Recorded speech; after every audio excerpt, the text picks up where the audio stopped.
Kenapa ya yang lolos tuh malah yang bahasanya jelek, yang macet-macet, yang gerak-gerak, yang ditanya sama orang Jepangnya gelagapan kayak gitu, apa jawabnya pakai bahasa Jepangnya kata. Giliran yang lancar, yang bahasanya bagus, pinter, kok nggak kepilih. Kalau kita posisinya nggak salah terus kita ngebela ya. Jadi sepengalaman saya di sini di Jepang ya teman-teman, posisi nggak salah terus ngebela itu, kalau bahasa kita belum perfect, belum bagus, ujung-ujungnya malah tambah disalahin, malah dibilang.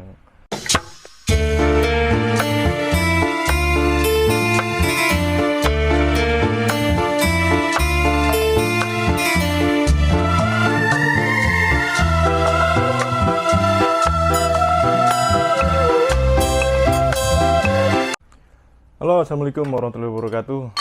Balik lagi dengan saya Arifin Bob di konten surat. Pada konten surat kali ini saya pengen menjawab pertanyaan dari kolom komentar. Mungkin ini jawab pertanyaannya bisa mewakilkan kalian semua ya yang pengen kerja ke Jepang.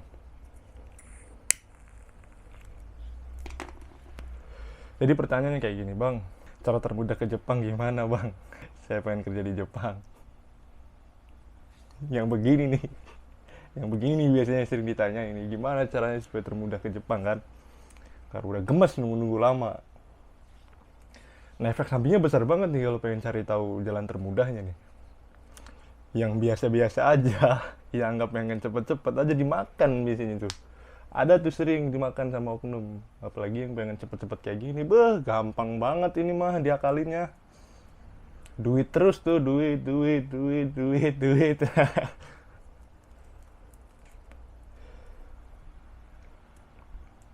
Ya kalau saran dari saya sih lebih baik kalian bersabar menunggu ya. Bersabar ngejalanin prosesnya gitu buat ke Jepang.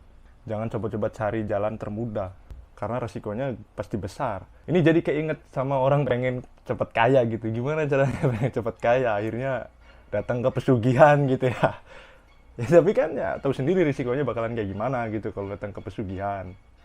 Ini sama lah, nggak jauh beda ya untuk mencontohkannya gitu.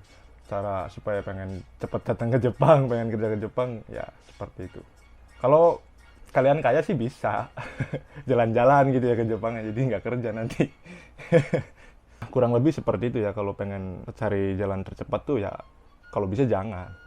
Kalau bisa ya biasa-biasa aja, ya normal-normal aja lah. Nggak ada, cara tercepatnya nggak ada. Kecuali kalian kaya, punya duit, cepet. Nggak, terus ada lagi yang tanya ke saya nih, soal wawancara ya. Jadi dia tuh ngambek-ngambek nih, marah-marah nih ceritanya gini. Kenapa ya yang lolos tuh malah yang bahasanya jelek, yang macet-macet, yang gerak-gerak, yang ditanya sama orang Jepangnya gelagapan kayak gitu, jawabnya pakai bahasa Jepangnya kata. Giliran yang lancar, yang bahasanya bagus, pinter, kok nggak kepilih gitu. Oke, saya lurusin kan. Kalau masalah wawancara kayak gitu kan ya milik-milikan ya, rezeki-rezekian. Kita kan nggak tahu loh. Kan yang milih juga kan terserah dia dong, terserah bos dong. Mau yang dipilih yang goblok kayak, mau yang dipilih yang bahasanya bagus, kayak kan terserah dia kan. Makanya kita jangan terlalu fokus ke pinter bahasanya, jangan. Kan di konten-konten sebelumnya juga sempat saya bahas ya. Kalau kita orang yang mempunyai Tuhan ya, ya udah. Jangan cuman kita melakukan tindakan doang, ya disembari doa juga gitu. Dan yang paling paling sering saya kasih tahu itu jangan memaksakan diri di situ. Kadang-kadang kita tuh karena pengen kelihatan sempurna begitu ya, supaya kita kelihatan perfect gitu di depan bos yang bakal ngambil kita. Jadi kita tuh memaksakan diri yang bisa dikatakan bohong lah gitu ya. Itu biasanya yang bikin gelagapan. Kayak misalkan, oh bahasanya yang bagus-bagus deh, di karang-karang, ditulis, dihafal kayak gitu. Itu biasanya tuh yang bakalan, bakalan kesusahan. Jadi kalau bisa, kalau waktu wawancara, itu pakai bahasa-bahasa yang mudah-mudah aja, yang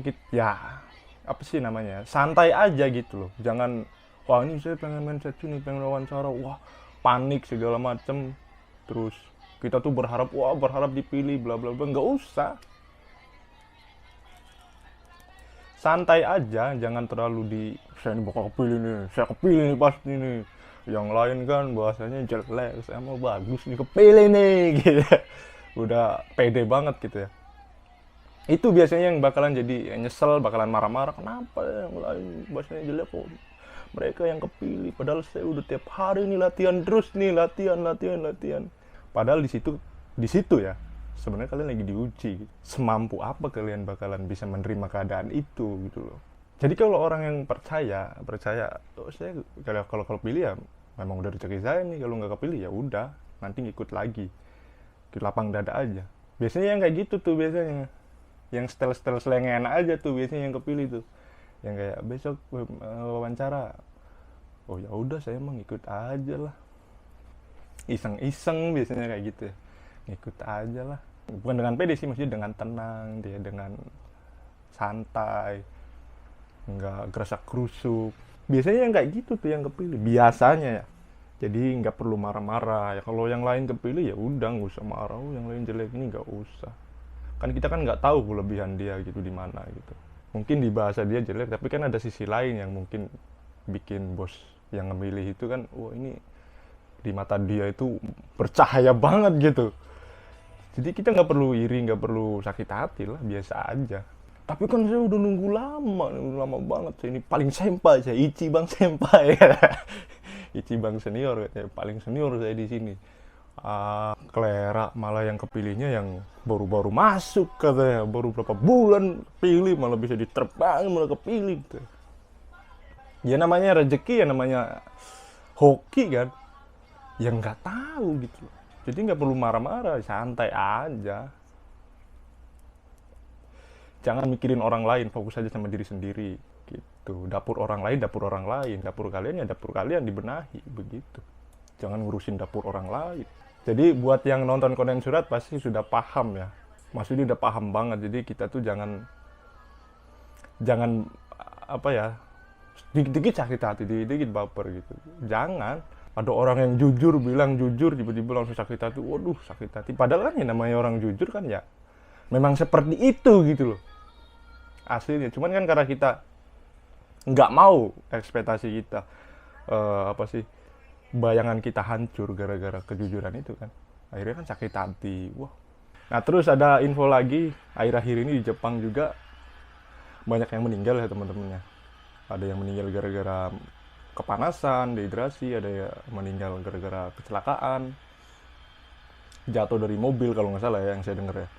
Terus ada juga yang meninggal gara-gara makan jamur. Katanya ngelihat ada jamur diambil terus dimasak dimakan mungkin ya. Meninggal keracunan. Ada juga katanya.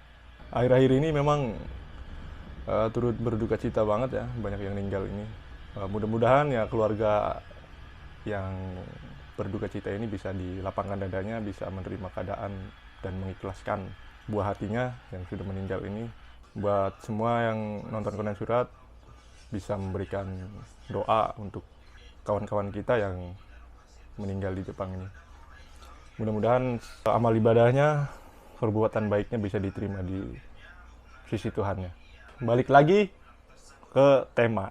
Kita cari-cari lagi. Ada lagi pertanyaannya. Maaf bang, mau tanya, kalau bahasa Jepang kita bagus dan ketika kita disalahin berlebihan atau nggak salah apa, terus disalahin itu kalau kita ngebela atau bahkan sampai marahin, itu posisi kita sebagai pekerja jadi berbahaya atau malah jadi respect sama orang Jepang ya?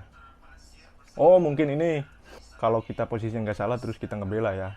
Jadi sepengalaman saya di sini di Jepang ya teman-teman, posisi nggak salah terus ngebela itu kalau bahasa kita belum perfect, belum bagus, ujung-ujungnya malah tambah disalahin, malah dibilang alasan lah, dibilang menghindar lah, nggak mau disalahin, seperti itu. Tapi kalau bahasa kita perfect, kemungkinan ya orang Jepang bakalan menyadari gitu. Kemungkinan ya orang Jepang bakalan, oh iya ya, bakalan minta maaf. Soalnya saya juga sering, misalkan saya nggak melakukan kesalahan terus saya menjelaskan sebisa saya, biasanya orang Jepang tuh bakalan minta maaf. Kalau orang Jepangnya mengerti apa yang saya omongin. Karena bahasa Jepang saya kan ya minim, terbata-bata. Tapi kalau ketemu sama orang Jepang yang nggak mau tahu, ya tetap salah. Seperti itu kurang lebihnya. Tapi kalau untuk masalah berbahaya ataupun bakalan respect itu saya kurang tahu banget ya. Apalagi kalau berbicara ke berbahaya itu kayaknya nggak bakalan deh, nggak bakalan ya. Jadi kalau kalian misalkan di Jepang membuat kesalahan terus kalian pengen ngebela diri, ya kalian nggak perlu takut, bela diri aja. Selagi memang posisi kalian memang, oh saya nggak salah nih, bela diri aja. Coba aja dulu gitu ya, jangan takut. Kalau dikiranya pas dicoba memang pada kenyataan kita diserang lagi, ya berarti itu jawabannya kira-kira kurang lebihnya. Tapi kalau memang jawabannya memang, oh ya maaf, sorry, kirain kamu gitu yang bikin masalah, ya berarti jawabannya seperti itu kurang lebihnya. Udah teman-teman, mungkin itu saja ya dari saya, mudah-mudahan bermanfaat. Saya Arifin undur diri. Wassalamualaikum warahmatullahi wabarakatuh. Salam Wong Korea.